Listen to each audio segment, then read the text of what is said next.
Hello! In this video I will show you how to change search engine into custom one on INFINIX Hot 50 Pro Plus. So you have to start by opening your internet browser, and now you have to go to your custom search engine website, and for this video I will use yep.com. And now you have to search something using your custom search engine.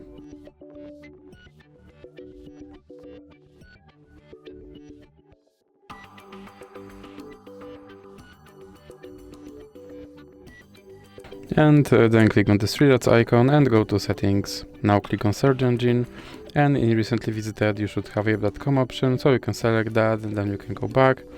And as you can see, my search engine is now changed to Yep. So that's it for this video. If you liked it, please remember to leave like and subscribe.